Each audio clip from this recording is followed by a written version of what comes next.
Megatron and his Decepticons are already here.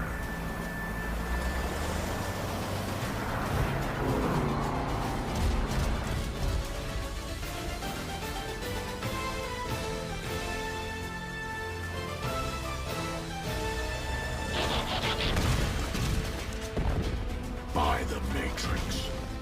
On the plus side, I think we finally get to bust some Decepticons. The humans are evacuated and our mission is clear. Save the city and stop Megatron.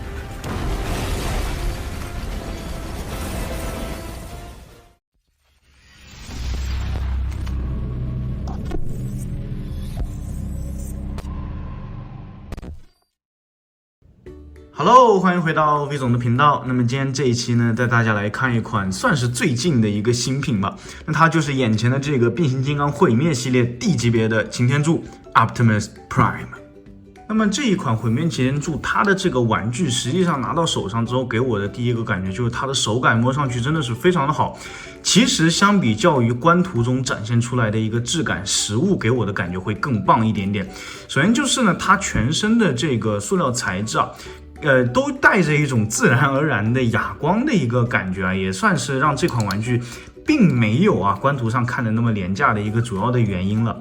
然后呢，就是它的一些各方面料子的硬实程度啊，包括说在人形态下把玩的时候，各种关节的阻尼，我觉得调教的都算是比较的舒适啊。所以说这款玩具实际上把玩之后，其实会给我一个还算是比较不错的一个感觉。那么就它的载具形态下来说的话，我其实觉得它的还原度相比较游戏中的形象，并没有非常的高啊。首先第一个点就是它的车身侧边在游戏中的形象呢，是有一个类似于 MP10 那样子的一个银色的条纹的。那当然我们这款玩具就没有了，我估计孩之宝也是为了省掉这一块银色涂装的成本了。然后它最大的特点，也是我个人比较喜欢的一个点，就是它车窗部分呢是采取了跟游戏中一样的这种类似于2D 动画风格的一个涂装，会让这辆车它的一个前脸看起来还是非常的好看的。然后它的这种前脸各种细节的刻画其实也都是有的，包括说它保险杠这边黄色的一个涂装，车灯部分白色的一个涂装都是有的。但是呢，它的这个进气格栅的部分啊，跟它的保险杠中间有一个很明显的很大的缝隙，让它的整个车前脸的部分看起来观感也并没有那么好了。再加上它的2个轮子的这个宽度啊，我觉得是有点宽了，不应该是这个正常车辆该有的这个宽度了。然后呢，我们看到它车形态的一个侧面，那整个车身侧面其实它整体的一些轮廓，包括说线条的刻画都还算不错，但是就是因为这边这个很莫名其妙的一个油箱的刻画，我觉得会让整个侧面的观感下降非常非常的多。那这边呢，如果它把它填实了，做成一个真正油箱的样子，其实我觉得整款擎天柱它的一个侧面看上去都还是能让我比较满意的，但是它这边就非得让它镂空一块，然后这一个孔洞呢，在我们实际载具台下收纳武器的时候用的也并不是它，我们收纳武器的时候用的是这边车尾部分专门做出来的一个横着的一个切口啊，我们这边跟它的这个武器进行一个连接，就能实现这个带特效的能量斧在载具台下的一个收纳了。那当然这个武器的收纳设计我认为还是可以比较接受的。所以说它这个车身的侧面最大的败笔，我认为就是这个油箱。而它的这个6个轮子呢，都是6个铆钉轮的一个形象，再加上它的轮毂部分也用的是一个白色的漆面，所以我觉得还算是比较不错的一个刻画了。然后它的这个推车的手感呢，就是很顺滑了。车尾部分算是中规中矩吧，有做出相应的一些车灯的细节刻画，但是没有任何的一个涂装在上面。然后它的整个拖挂部分做出来了一个很大、很粗、很显眼的一个跟车厢的连接件啊，但是这一款擎天柱呢，它也并没有附带相应的 D 级别的车厢了。我估计以后的这个孩之宝会推出相关的这个车厢吧。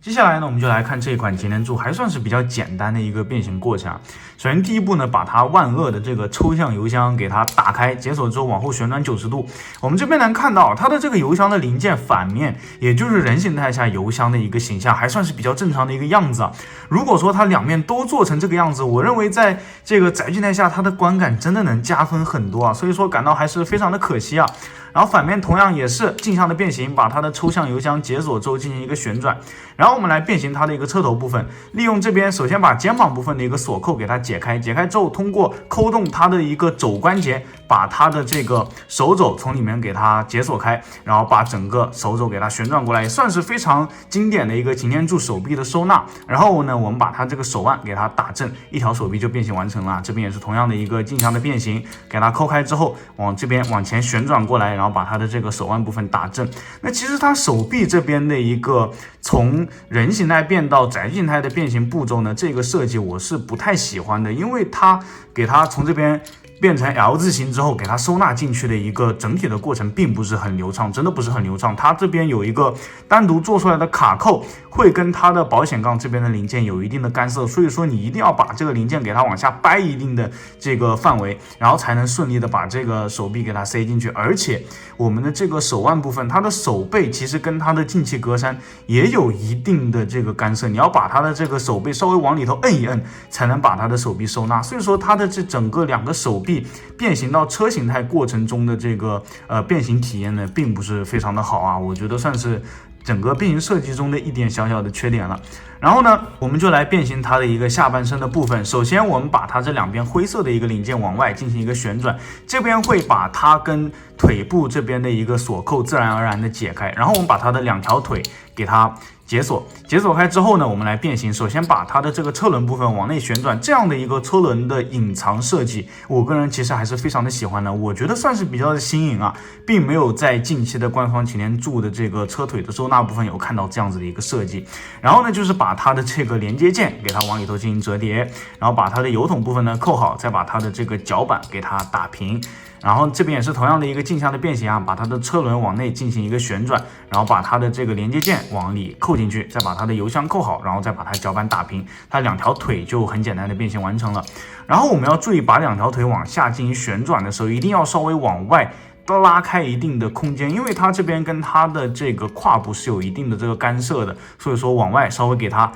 空出一定的空间出来，才能顺利的往下进行一个旋转了。然后到这边再把它的这个腰身呢旋转180度朝前，然后我们把它的两个手臂往上抬，把这两块零件给它往前旋转，它会跟这个进气格栅我们看到有一个斜着的这个相应的连接的地方，我们给它连接好。连接好之后，我们把它的这个头部往前进行一个旋转，扣到正确的一个地方，然后再把它的头部旋转180度朝前，我觉得非常好看的这个毁灭擎天柱的一个头雕了。然后呢，这边自然而然的就扣好了它的一个背包的形象。最后就是把它的这个两个轮子往上进行相应的一个折叠，这里也是同样的，把它轮子收纳好。到这边呢，这一款擎天柱的变形也就是变形完成了。那么这一款擎天柱它人形态的表现呢，其实我觉得会比它的载具形态好上不少啊。首先它正面的一个四肢的比例我看上去是比较的舒适的，然后它从正面看过来的一整个形象跟游戏中的还原度也算是比较的高啊。还有我个人非常喜欢的一个点呢，就是它这次头雕的一个刻画，首先跟游戏中还原度很高，其次呢就是这种风格的一个头雕让我非常的喜欢，是这种比较圆润的一个轮廓啊。它的口罩我们能看到它的一个线条是很圆润的，然后呢它这种头雕给人的感觉就会是看上去比较的可爱，然后你仔细再看一看又会感觉很帅的一个感觉，很奇妙啊。然后呢，我们来看它的一个背面的处理，其实这款玩具人形态的背面我个人是不太喜欢的。我们从侧面看过来就能看到它最明显的问题的就是它背面这边的比例，不说比例吧，就是背包的处理会让整个人形态的侧面显得很不协调，就感觉这边像是硬生生的被切掉了一刀啊，从来没有如此思念过背包的存在。虽然它也是给了一个比较可怜的小小的凸起吧，当然这也并不能掩盖它这个背部的处理，我觉得是不太合格的。然后呢，就是它的这个手臂内侧官方传统的偷胶了，我也就不多说了。然后这次大腿的一个处理其实还算是中规中矩啊，偷胶呢依然是有的，但是它的这个小腿部分的线条勾勒，我觉得还算是做的是比较的不错的。然后我们来看它的一个可动的表现，首先头部呢左右的旋转都是有的，抬头低头呢基本上等于没有啊。然后肩部的一个侧抬能抬到90度的一个形象。然后呢，它的一个这种旋转，肩膀的旋转是可以达到360度的，外摆内收也是有的，手肘能折到90度，它的手腕没有旋转的关节，但是变形需要呢是可以往内和往外稍微有一点点的这种旋转的余地。然后腰身部分360度旋转没有问题，它的这个大腿根部可以达到往前踢到90度，往后踹呢差不多是45度了，然后侧抬呢能到90度的一个形象，外摆内收是有的，但是它这个外摆内收关节的位置我个人不是很喜欢。就像我之前一直说的，它的外摆内收放在膝盖这边，虽然说它没有放在膝盖关节的下面，但是它在它上面的这种外摆内收的设计会让整个腿部旋转起来非常的不自然。我们看，如果把它这么摆，它的这个小腿部分是朝这边的，但是它大腿的这一块还是朝着一个截然不同的方向。那这种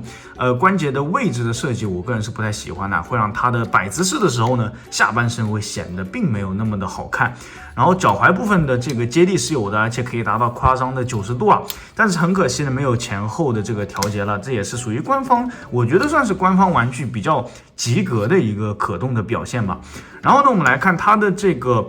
领导模块的部分也是有做出来的，稍微要用点力气把它的这个车窗部分呢给它掰开，我们就能看到这个相当于没有的领导模块啊，它其实是有细节的刻线的，但是没有做出任何的涂装。然后呢，它的这个拿取也并不是很方便，所以我就不给大家拿出来展示了。这个领导模块就相当于它没有吧。我个人其实也并没有那么的在乎 D 级别的擎天柱的玩具有没有做出领导模块的一个刻画了，我并不是那么的关心。我们把它的这个车窗给它合起来，然后呢，就是它这个武器的一个搭载。首先，它的握持就是很简单，通过这个动手搭载到它的手上，能实现这个带特效键的能量斧的一个握持。然后呢，这个特效键你说好不好，说坏不坏啊？你在正常给它摆这种静止的一个姿势的时候，这个特效键就会显得很多余。但是当你去给它摆这种挥斧的一个动作的时候，我们其实就能看出来这个特效键的存在也是有一定的意义的。然后呢，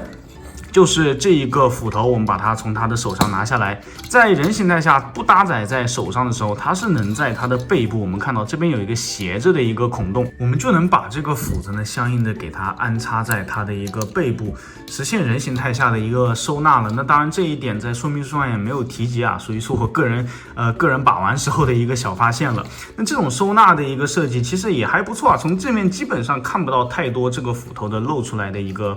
形象了。那么还有一个令我感到可惜的点，就是它这个擎天柱的武器只给了一个斧头，并没有相应的一个枪了，所以说很可惜啊，不知道能不能拿别的 D 级别的擎天柱的枪来凑一个数啊。那么总的来说呢，这一款毁灭系列 D 级别的擎天柱，我个人还是相对来说比较的满意的。我也认为它算是一个比较精美的小玩具了。当然，它最吸引我的点，就像我之前说的，是它人形态非常帅气，而且也很还原的一个形象。再加上它的这个游戏中风格的一个头雕的刻画，都是我入手这款玩具最主要的原因之一了。当然，缺点也是有的，比如说它的这个刻画的不是很好的背部啊，包括说载具形态下的各种小瑕疵。那毕竟它是一个100多块钱D 级别定位的一个玩具，所以说我真的不能去奢望它能带给我多么完美的一个体验了。再加上这款玩具它的料子的一个哑光的质感啊，包括说它各种关节的阻尼所带给我的这种感觉，已经比我实际上当时看到官图所带来的一个期望要好上不少了。